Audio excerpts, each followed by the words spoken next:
That's a great comment. All right, everybody, welcome back.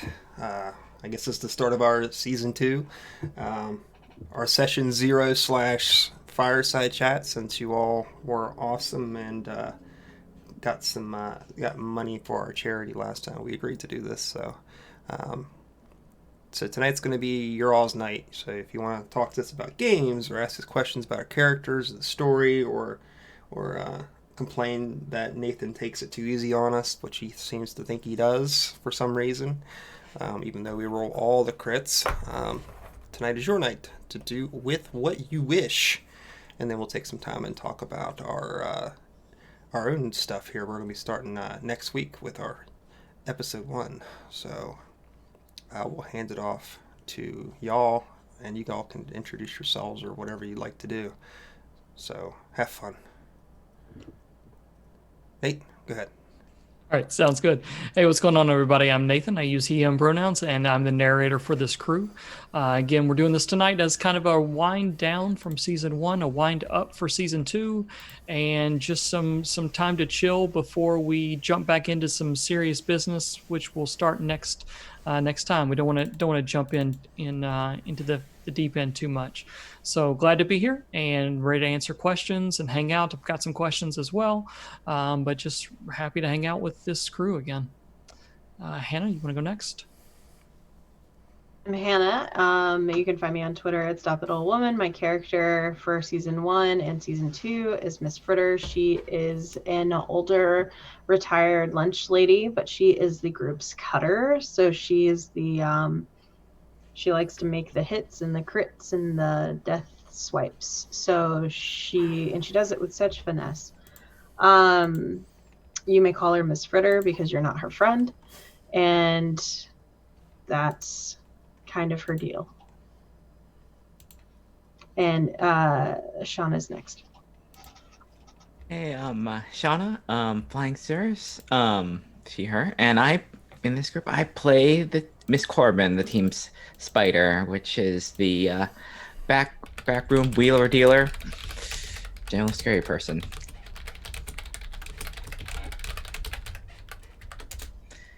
And all right. I guess I'll go. Yeah, I was like, oh yeah, I guess I'll go next. Hey everybody, my name is Jacob, Duval King Jacob on the internet, and I play Jason Eyes Tingwanu. He is the group's slide, and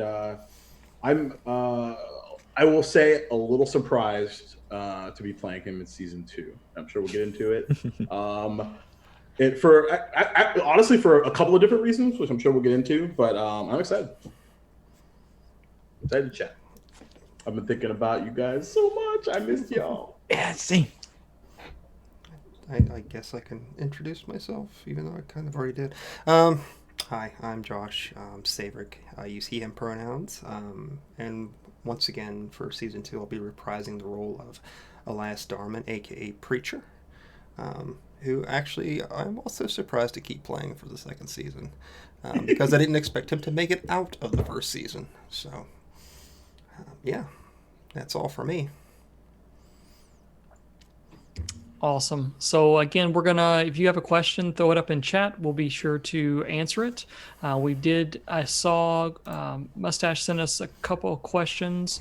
Make sure we hit those up. I believe he sent it back to you. Saevrick, do you have those? Or I do have them. Okay. It was almost like I was prepared for this evening. Wow. Wow. I didn't doubt you for a second.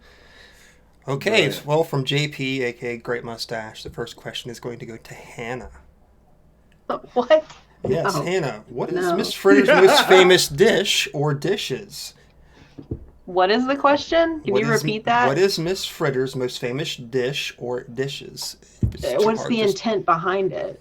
I think That's an ambiguous question. We need him present in chat to articulate. Does he mean to kill or does he mean to love?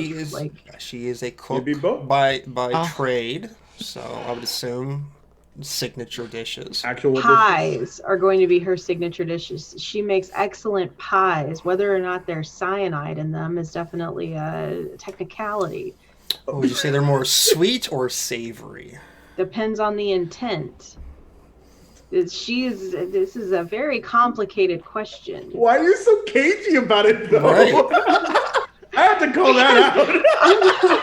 I'm playing her in the season. You're like, I have built a character. Like, these are moments. This don't take my moments. I already killed one guy with a pie. I can do it again. So I assume I think it's a fair point though. My assumption at that point is like well, apple pie is this route and pecan pie is this route. No, we're equal opportunity. She could kill somebody with a meat pie one week and give it to the kids the next, just a different pie, but not the same pie. So I guess that depends on the kids, actually. Very interesting. Sorry. I think you're expecting a far more straightforward answer than that. I expect nothing less from you, Hannah. Yeah. Than opposition to any question asked. At least we know what to expect tonight. Yay. And I guess WSCH481 in chat there had asked, for those who are new, can you explain Blades in the Dark? I think that'd be a good question for Nathan, because even after a season of this, I cannot explain Blades in the Dark. Dude, I was just about to say the same thing. I have no idea what we're doing. All right. So Blades in the Dark is a system by John Harper. It's based off of Forged in the Dark system, which is what he made up for this. He and a few others worked on the book. You can see it's an excellent book. It is a D6 based system. You just use D6s, where a 1 through 3 is a failure, a 4 or 5 is a success, but there's kind of a complication or you don't quite get it, and a 6 is a success.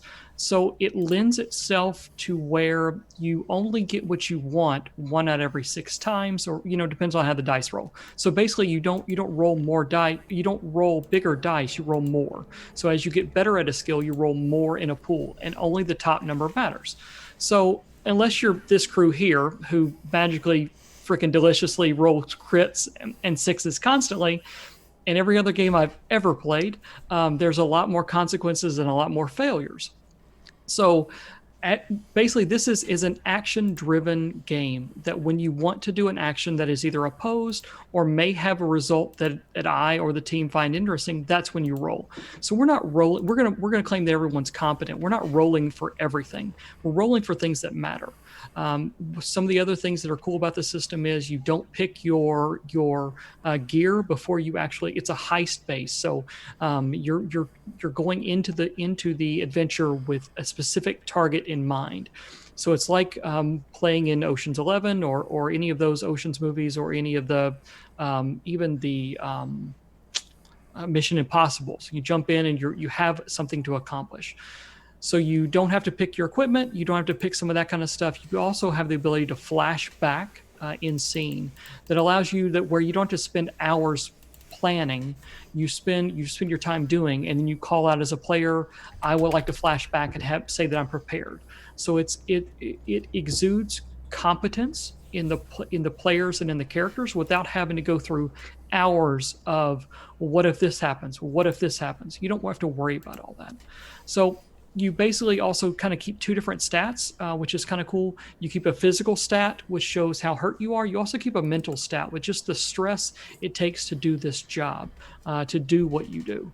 And then each character has its own class or playbook, like you see in Mask and some of these other plays. So we have a playbook we have a cutter, which is Miss Fritter. We have a spider, which is Miss Corbin. We have a whisper, which is Preacher. And then we have a slide. Is it slide? Eyes a slide? Okay, Eyes is a slide. And each one kind of has their own things that they can do that no one else can do. But everyone can basically do around the same thing. Everyone is competent, which makes it really cool. Is that, what do you all think about? So you're also basically that's the system. The setting, you're in a late 1900s, late 1800s, early 1900s industrialized city with engines and running on electroplasm that's haunted. So there's all kinds of supernatural aspects in this, and it's a really neat thing. I kind of picture it as like what was something Penny in London? Penny Dreadful.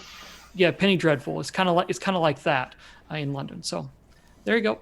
That's my impression. There's also other hacks. There's a space one. There is Band of Blades that uses the same kind of system. So there's several others, and there may be more in the future. There will be a test next week. I hope you studied. I hope you took notes. It is something that I picked up a year ago and started running last year. So I'm still getting my feet wet with it, and love that this crew jumped in. There is one more thing that we didn't say is that we break our sessions up into, there are action sessions and then what we call downtime sessions. In those downtime sessions, you can do specific things to kind of get ahead or take care of stuff. This group does an amazing job of weaving in interpersonal connections during that time, which I have never seen before, and I find amazing. I'm going to add on to that a point that Nate made that I think is really quintessential to this system is that he said that he picked this up last year and has just been running it for effectively a year. And he is, I think we will all agree, just exceptional as the narrator, and is able to create a story that we have invested so much into, and that we all, clamored to come back again. Like, there was no question, at least in my mind, and I can probably carefully say for everyone else too. This isn't an RPG system where it takes years of learning all of the mechanics and the lore, and to have all of these things going in your mind at one time to feel confident and competent in the role as a narrator. And so it's definitely something you can get into quickly and kind of get your bearings fairly quickly. Absolutely. Almost shockingly, right? Because I think in my case anyway, because like Josh, we were joking, but like, and also like, I think it's a strength of the system of like, we have no idea what the fuck we're doing, but like, we've all, both publicly and privately been like, how the fuck is this so fucking monumentally amazing in every category? So yeah, it's special, man. Really. I think it sustains itself like on improvisation and like the rule of cool, I guess we'll call it, which Nathan has been a master of weaving together on the fly, and I think we've all been very competent of bouncing back off of that as well. I know a lot of decisions I've made, like last season, I just made at spur of the moment. Like, there was things I had never thought about with my character. I'm like, yeah, this would be kind of cool. Yeah, let's go with that way with it. So, Absolutely. I have a question for you all. Your characters, like, did you have like some model in mind for them, like based off of maybe a movie or a book, or maybe somebody in real life even to some degree? Did you have like a basis for your characters? I definitely did. And when I was talking with Shauna about creating the art for it, like from a physical being perspective is pretty largely based on the Prowler from Marvel Comics, and the sort of like personality wise, it's actually something that's I came to kind of a conclusion with today when I was thinking about him was he's actually hard for me to get rid of, like after a session is over, because he's very much like because like something that like they say, and like this is a weird kind of segue, but like something that they say in like professional wrestling is like the best characters are are you like turned up to 11, and I isn't me turned up to 11 because I'm already ridiculous and 11, but but he's in a way he's a alternate sort of universe to me in the fact that like a few different like wrong decisions, and plus the fact that he's a fucking murderer. And he like, yeah, so he's a little, what I've realized, he's actually a little bit too close, almost too close to home, but god damn it, is he fun to play. And so yeah, that's kind of the high level basis for it. I could write a fucking essay.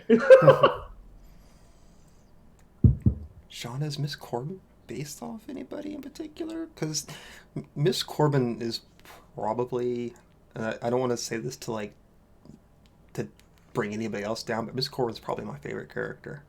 And it's like the quiet strength, and like there was a time like myself, I was like a little like intimidated by her, you know, and not in a bad way. Like you're role playing it so well that I could feel it.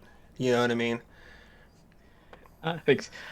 Yeah. I love the archetype that the spider kind of like comes from, like the person that's not the muscle, isn't like the physically imposing, but the one that kind of like sets up everything, has that the plans, has like it's characters like, you know, like Gus from Breaking Bad, or like Xanatos from like Gargoyles, that sort of character I love.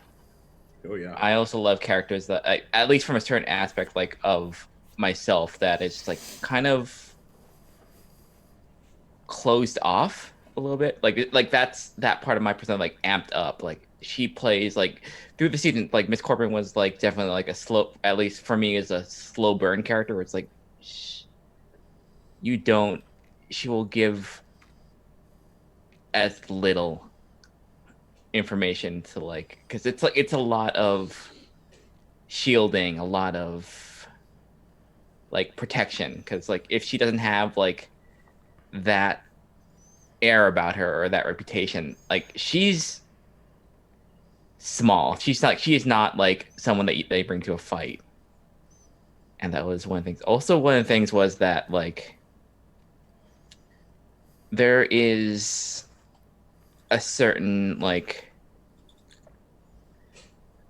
trope with like trans people in like genre fiction like that, where it's like it tends to be like a victim character. I want to be someone that is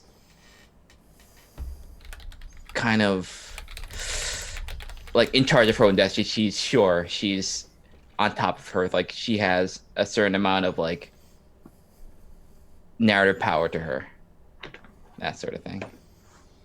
I will say it's masterful, and I mean that word masterful, as a player, when you can hold out your not your secrets, but kind of like secrets. Everybody, for me, and for a lot of people I've played with, everybody tends to go in, I have these secrets, or this is my background. But as soon as we get in a game like session 1.5, people want to share everything. Mm-hmm. And so for literally, I think the last episode, or the one we did, the holiday one, was when Preacher found out Miss Corbin's name, right? Yep. Mm-hmm. Was that so? We went throughout season 1 without one of the characters revealing their first name, which others knew. Someone else in the party already knew. So it just was, it spoke to you as a player, and it spoke to the character you were building that entire time. Yeah. Like add on top of that, like one of my favorite memories of season 1 is something that no one else has seen but me and Josh, because we were messaging each other in Zoom because we both wanted to do a scene with Shauna, but we were both so fucking intimidated. No, you go first. It's true. It's a fucking masterclass. Honestly, unbelievable. And watching you like play your character, and I look back and I'm like, man, I gave so much of my character up way too fast. I didn't let it burn out. And like the scenes that I do know of Miss Corbin, like our characters were never a part of, so they don't know anything about her. But like we as the audience, I guess we'll call it, like see these scenes unfolding out, like, oh god, you know, we as characters still don't know much about her. I mean, you're probably going to have to now, because that's going to be... Oh, it's coming. Probably going to get in trouble. We're on the fucking train now. Yeah. And I didn't like honestly think about that until it came to like, was it around like the halfway point where it's like, where do you want to have your character go? And it's like, I think it was maybe until like a couple sessions where it's like, who do you want your like any nemesis? I'm like, because I noticed everybody was doing like everything. It was kind of nice how everyone's like conflict or desire like ended up being around a parent of some sort. So I'm like, This is crazy. It was wild. You know, like I loved everyone, like how that kind of like lined up for everybody. And it was great. Yeah, that actually set the tone for me. Not to interrupt the question any longer, but that specifically set the tone for me for the rest of the season. That conversation, at Two Cats Around. You're so busy too. What? That doesn't make any sense. Yep. We didn't talk about our characters to each other before this. They played out organically, so it was fun to learn about the other people's characters. Hannah, do you have Miss Fritter based on anybody, or? So something to note is that my character and Saevrick's character were in a one-shot with Nathan prior to season 1, and that's kind of the origin of our characters, and effectively the origin of this dynamic. And I mean, we both made the decision to carry our characters into this season, or into season 1. My idea for Miss Fritter was that my play style is to always play the heavy hitter. I'm always the tank. That's just what I like to do. I don't like spell casting, so I never play anything that's like a distance. I want to be right in there. I want blood on my hands. I'm that kind of character person. So I knew I was gonna play a cutter, and I wanted to play a cutter that you weren't expecting or that could be really sly. And so then I was like, well, if Angela Lansbury was a cutter, how would this work out? And then I just kind of went from there. And then it was like, how do you have a well-positioned cutter? Well, if you're going to play the long game, you need to get in with kids and have kids be loyal to you. And then there's the whole Varys from Game of Thrones thing. So I had to make it super distinct from that because fuck that, that's weird. And it just kind of snowballed from there into a lunch lady that kills people that live in her building and, tries to manipulate people's lives so that her friends are happy. Her husband's dead. That's a plot line that happened, but that's kind of it. It wasn't so much that I had like a specific character in mind. It was more just like, how do I weave all of these different ideas into one cohesive identity? So, what about Preacher? Physically, he was based off of Alfie Solomons from Peaky Blinders. But I knew I couldn't take that attitude into the game because it'd be very corrosive, I think. I don't think it would have worked well with a group setting. Really, Preacher sort of took more of the what the hell's his name? The main character from that show. Someone help me here. Oh, Tommy. Yeah. So it was more his attitude and his strength and his love for family in the midst of all that. But I had to, of course, turn it on its head a little bit, to make some more conflict, since we were like knee deep in the shit as it was. I took the attitude of Alfie. I actually put it into my Star Wars game and made the most hated NPC that ever existed, I think. Nice. Because they all hate that NPC in that game. Like, loathe, vitriol, hate that character. And like, I tried to do the voice and everything, and as soon as they hear it, they're all like, fuck this guy. So Hannah's blanked out, and she knows exactly who I'm talking about. Even Aaron.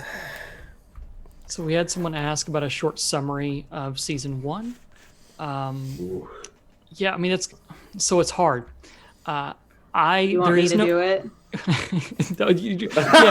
Just show the pages. Bring out your 82 pages of notes. And, These are the notes I took from season 1.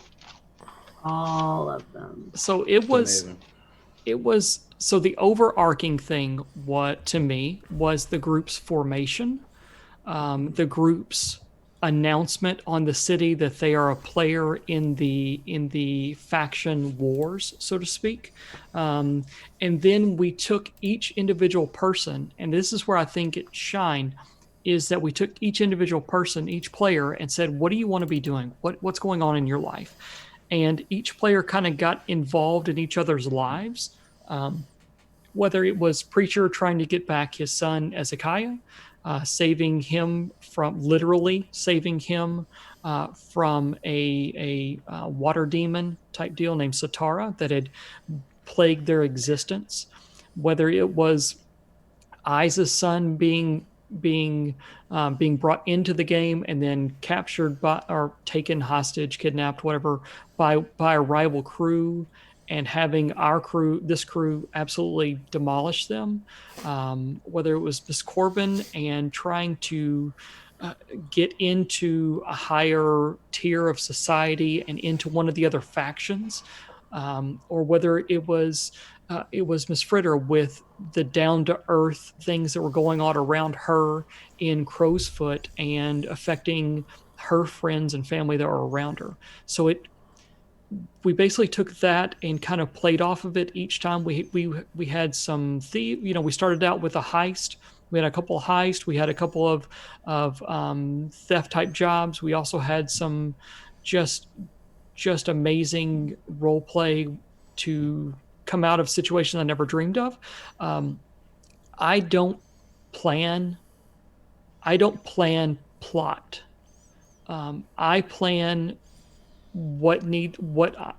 I plan for a problem, and we see where it goes from there. So for like, I listen to a lot of podcasts and Friends at the Table.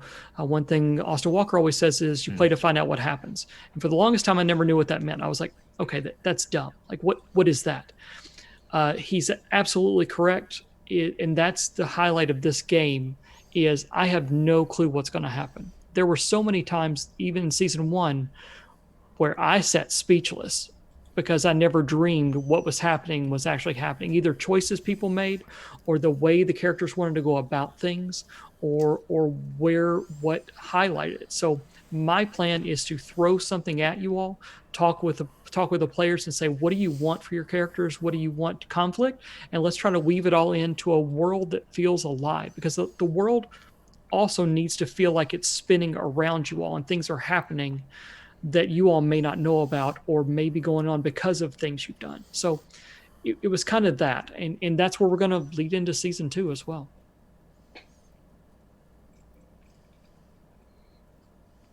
It's funny too, because we talk about rule cool and yes anding and stuff like that. Like I think I wasn't quite prepared for the amount of investment that I have for this world and this game, because every time Nate would ask me well, where are you going? What does it look like? Who are you talking to? And I was just like, oh, I answer those questions? That's weird. All right, cool.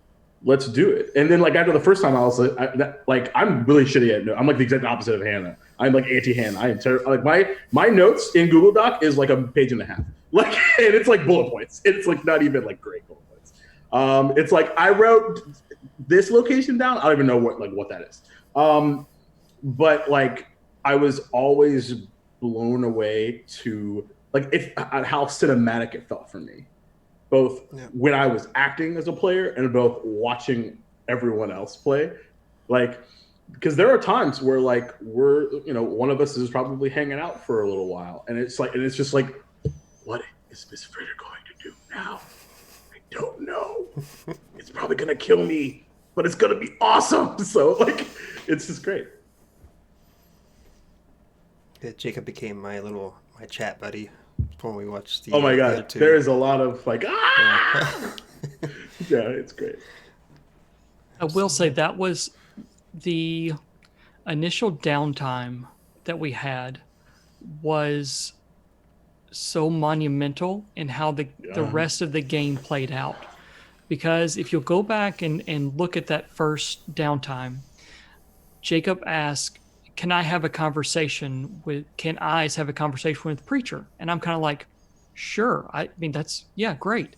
And about that time, they started talking. And then I see everyone's head go down and everyone start typing. And so there's 18 different chats behind the scene of them planning now, each talking to each other about what they wanted to talk to. And it's awesome. I appreciate how hard everyone went into like the downtime. It was great. Like every like just downtimes are so intense and it's great. Intense. Yeah. Yeah, because it can be blown off. It can be, okay, we roll the dice, we choose the 3 things and we move on. But quite honestly, that is the meat of the character and the story to me. Like action is great, but you're going to remember those things and move forward. But you're not going to you don't get in depth with the character a lot when you're when you're in the midst of action. It's that downtime and the choices they make and the conversations you all have each as characters. I find myself just staring, just like you said, Jacob. I literally find myself just staring, watching you all RP, together. And then I have to figure out, I got to write stuff down so I can use it against you later. But, That's another thing too. No, go ahead, Anna. I was just going to say, I think that I know we all have backgrounds playing other RPGs. And so in the idea of like the short rest and the long rest is like this thing that happens for 45 seconds and then you're moving on and nothing really important happens in that. And then to come in here and the downtime is where we make everything that is actionable. Yeah. And so everything that we do on the score sessions is because we planned for it. And we didn't just like off the cuff plan for it. It was thought out. And forcing us into those scenarios where we're actually having to strategize not only developed us as characters, but I think it really created that sense of buy-in that we don't just innately have because we played this game for years and we like these characters and it's just cool. And that was integral, I think, into creating this unit that we have here, like us specifically. Go for it,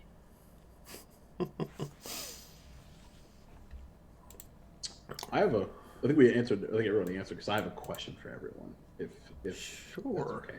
Yeah, absolutely. So we're talking about like how how it's just like fun to watch everybody.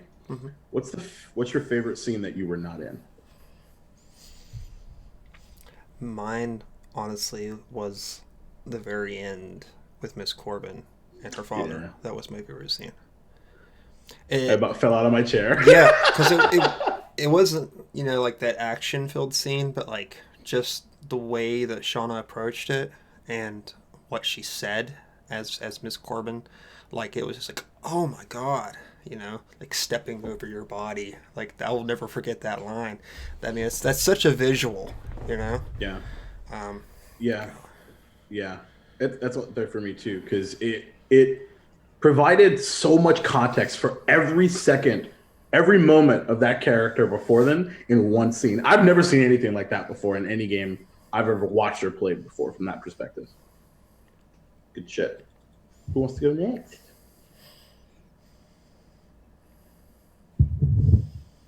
I guess that's just me, since like you guys all agreed that it was Shauna's scene. So like I'm gonna pick a different scene because I was gonna pick a different scene, but yeah, go. And I'll pick the same damn scene. That would make this a very short fireside chat. Yep. Good night, everybody. I think that a scene that really stands out for me was realistically, it was every time that either Eyes or Preacher was in a moral dilemma as a father. Because having children and understanding the complexities of relationships between fathers and children, especially fathers and sons, and dealing with that, I was like, I loved the complexity of their characters and the morality that they were struggling with as killers who are just trying to do right by their kids. And that's hard shit. And that's real hard shit for us as individuals that we bring to the table as a player. So I was always very moved by that, just as a person, because of how that kind of overflows into my life. And so I really appreciated the sometimes the ugliness or the not so prettily wrapped in a bow way that you approached your character's faults. Also, Shauna's scene with her father was fucking amazing, and we just know that was the capstone of the fucking season. So, like, I mean, no doubt. we all just agree on that, so we're just gonna right past it. If I jump on that, I guess my personal, we'll say preachers of my scenes that I enjoyed the most, or maybe just basing it off what Hannah was talking about with those relationships, going into the church and talking about possibly having to kill my son at some point, like that was like emotional for Preacher, but for me, Josh, that was very emotional because I was drawing in my own son's relationship into that at the same time. You know, I was like, sure, I couldn't fucking do that, you know. But of course, this isn't a fantasy world, but he's not going to be possessed by a demon and have to take over everybody's souls. Hopefully. Well, there's always next year, Josh. There's always next year. Right? Get him in 2022. That damn rock and New roll. year, new me. New year, new me. I'll say I like the slow kind of evolution of Miss Fritter and Preachers like over the season. Because it was definitely something that was kind of developed, but it was slow, but you could kind of see the groundwork being laid for it, and I really enjoyed seeing that, like the trust kind of like build up over time. And I's just seen whenever he was talking about like with his ex with the like defending out the children were always like very intense. That was like the focus. Like the job wasn't the focus for I's. It was like his family, and that stuff was always very, very intense. I love it. Nate, can we just for a second talk about the fact that you are all of these people that we're talking to, and that like you did an incredible job doing that? Yeah. My ex-wife, my kid. Shauna's dad? Like, come on. The only thing I'm trying to do is to stay out of y'all's way. Y'all do an amazing job of bringing stuff up, and then I try to just play off and try to be, what is the interesting thing that I can get them to do or say or be different? Like I try not to go in to a scene with the expectations. I don't want you, like if we called like the scene with Isa's ex, you know, Jacob said, here's what I think she's going to come in screaming and doing all this stuff. So I was like, well, okay, what if she's nice? How would that mess this scene up? How would that create some interest? I was so fucking not prepared for that at all. It was because I was just like, let's fucking go. Like, yeah. So come on, honestly, you all, it's you all driving, and I'm just trying to ping pong off you back to see what we can come up with and make it as cool as possible. And you all are amazing. I think we all kind of like everybody like gave good avenues in which our characters can kind of like everybody can kind of like bounce off each other. Like it was just like without necessarily having to necessarily plan out too much. Like it was great. Yeah, for those at home, we don't plan out anything. Like none of this. I will ask ahead of time, where do you want your character to go, or how do you feel about your character, or what do you think you need to happen, and they'll kind of give me some goals. But we have not ever planned out one conversation that we've had, either between them or between me or anybody. It just whatever it happens to be at the time. And so we can do that because one, we have a safety system that we've put in place between the five of us, and we also feel comfortable as people with where we're at in the character to understand it's characters talking back and forth to each other, but also safety wise, knowing that if things got real or if things got something that we shouldn't be, it would instantly stop. We back up. Our safety as people comes absolutely first.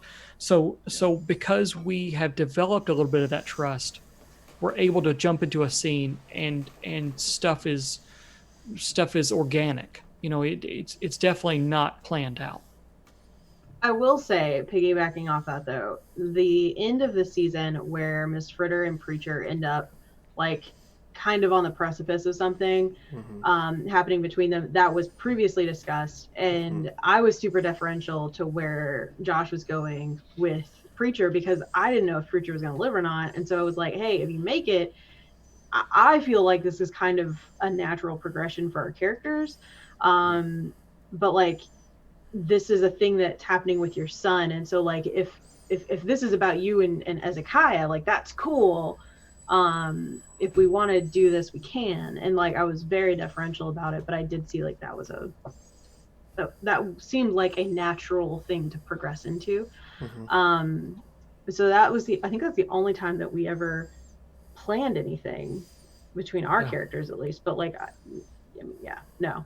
Because I think, we didn't go into any of the sessions like the between Miss Corbin and Miss Fritter, like being one of her, like until like I think it was like after it was like it was like partway through the first session, like after you brought up like the kids and stuff like that. I'm like, so I think I had asked you if you wanted to go on a walk to like the cemetery. Right? Yeah. And that was like, you were like, yeah, sure, I'll walk on the cemetery with you. We can have like a one-on-one. And it was like, okay, let's figure this out. And then we're just like on the fly, like, well, I knew your parents, and then your parents are dead. And it's like, well, okay, we'll figure it out.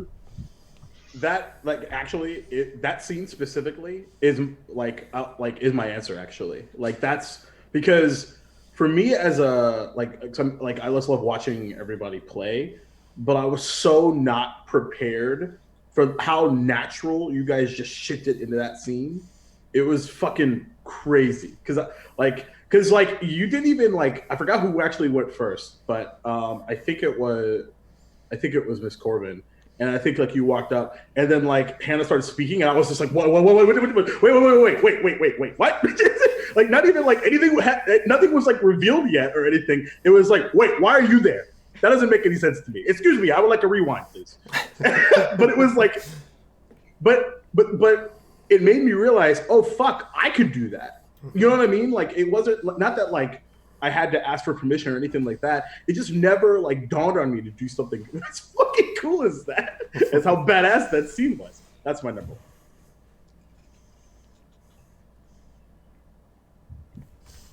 I think like for me, like my natural way of existing is very maternalistic. And so I fit into this character really well, and that she tries to be maternal to people that she wants to be maternal to. And so to me, it was like Miss Corbin needs someone to love her, like in this world that can help her in some way. You two are fine. You've done and fucked up your lives. Like it's over. But like Miss Corbin needs someone to love her. So I picked her. And y'all are good. She also didn't have another connection. Miss Corbin needed another connection, a even familiar family, friend, close. She needed another connection to the world to be.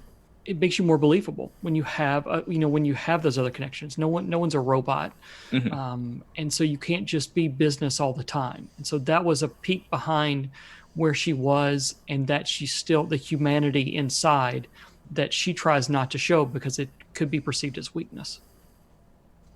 I feel like we were very strategic in who we chose to be vulnerable to as characters. And that dynamic was like always a very vulnerable dynamic. Yeah. I think there was an interesting thing where I think it evolved, like that relationship between Miss Fritter and Miss Corbin kind of informs how she interacts with people, because she kind of had that looking out for people, but she does it in her way. I think she did that a little bit with Eyes, and the way that she goes about it is like it's very threatening, even though it's not necessarily meant to be. Yeah, definitely. I love it. Because I remember, what was it? The fencing thing.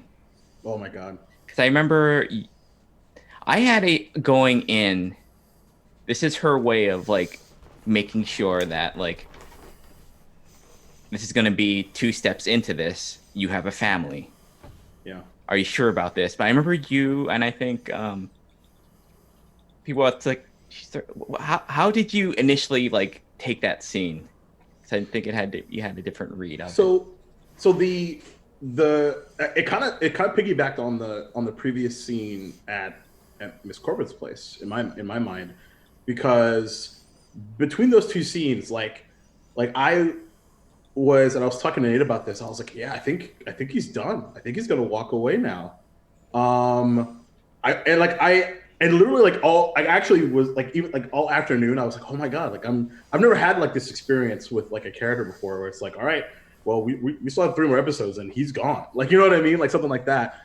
But the way that conversation went, and I was like, it was both like he manipulated himself into continuing, and Miss Corbin manipulated him into continuing. And then you follow up with the fencing situation, where she essentially is like calling him out, and he was like, it's what's that see from King Pillar, he was like, bitch, because he was like, how fucking dare you, like I didn't go fucking find you, you recruited me. Which was, I was just like, well, so now it became like all right, fine, let's play, So that's where it kind of went. It escalated so quickly in that moment though, but we were just like ding ding ding ding ding ding ding ding ding, like, I'm really proud of that one for sure. I hope that answers your question, because I just kind of. What about you? As far as like you going into it. No, she went into it because I think she wanted to make sure. Because I think there's a part of her that is worried about his son. Yeah. And what you're gonna, if you're sure that like either you go in fullest or you can't go in like and pretend. Yeah. And I think it was her way of like looking out for the both of you, because I think she sees Eyes as someone that's important to work with, and there's a huge amount of like talent, and just wants to make sure this is what he wants. Man, that has changed a lot that in the latter half of the season, for sure. Because like then it became a motivation of like not necessarily like paying you all back, but it became like I promise this. I'm not an honorable man by any means, but this is important to me, that I make sure that my ledger is clear, I ultimately like, and this is something I wanted to ask Hannah too, around like the fact that she had Joseph's location the whole time blew my fucking head off. Like I was completely not okay with that in the best way. Because it's like, I think something you said too was like, all you had to do was ask. It's just like, what? Because like he did all these bad, terrible things to, in his mind, like almost like get the right to get this location, but like I have the power, the know-how, and the prestige to just do whatever the fuck I want, and it was on a piece of paper. Powerful stuff. I told Nate early on I wanted to know where both your kids were. I wanted to be able to find them. I didn't say it, and I said that in front of y'all, that like I wanted to find your kids, but I didn't say I was going to tell you anything about it. But I wanted to be connected to your characters in some way, and so I mean, yeah, sorry. I remember. No, don't be. I loved it. That was great. I remember the scene where you came, like when you didn't kill the guy at the beginning when you wanted to, or when I wanted to, and you were like, oh, I got this. Yeah. He's gonna be a nice guy. I can't believe I almost did this. I almost killed this guy, and I'm like, what? Like this is still gonna come back and haunt us, and like I'm sitting here internally just like shit. Yeah. And then eventually I'm like, yep, there he is. You're back. And you're like, okay, we can kill him now. And I'm like, I loved the complexity of your moral dilemma. In that way, I feel like Miss Ritter is very one-dimensional because she isn't super complicated. And she didn't have like an arc like that. I feel like she peaked early and then she just kind of was there to just sort of help fill out the rest of the season, but like she didn't evolve quite the same way, if at all. So I don't do you feel like she needed to? I mean, I don't know if she is designed to. She was more or less just designed to get information from point A to point B and then just kill shit. So like, yeah. She was a utility belt, effectively. But yeah, I liked I liked how Joseph's integration into the team evolved. Of course, culminating with, being sought after by Krampus. So, boy, do we have to talk about that. Not right now, because there are things in motion. Hashtag tease. I will just say that I talked to Nate about that this week. Because because I'll tease it like this. Because I was like, Nate, was this one shot canon? Because if it is, there are going to have to be some conversations, for sure. Did you not have a good time? No, I did not have a good time. I realized that my character hates Christmas. What do you mean did I have a good time? Your character doesn't have to hate Christmas. That's your choice. This is a choice. I recognize that. But, cause and effect. You caused this effect. I'm just saying. It was supposed to be fun. Krampus was because you solved the freaking puzzle so quickly, and I had to improvise. But oh, really? That's funny. Man, that's crazy. That actually makes it even funnier when I was like, I stabbed him in the head. Yeah. I had like 6 more things planned out in the event that you guys were like really good at escape rooms. Luckily, you're not that good at escape rooms. Not for Shauna.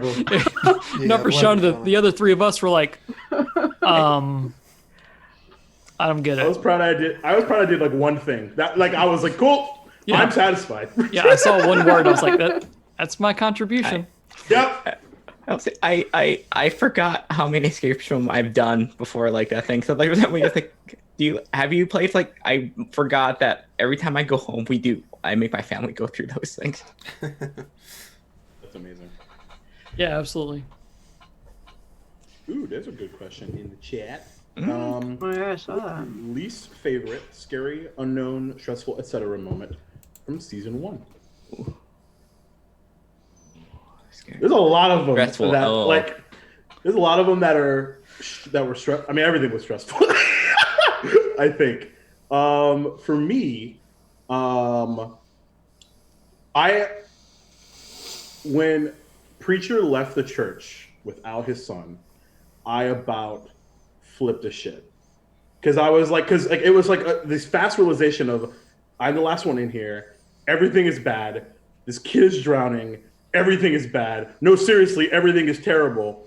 Then I fail my role, which really hasn't happened very often. And so I was like, oh my God, I'm gonna die. And then I'm at peace with this. And then it doesn't happen. It was such a strange, weird experience. It was terrifying. I think he's still a little mad at Preacher for putting him in that position. Oh. Ooh.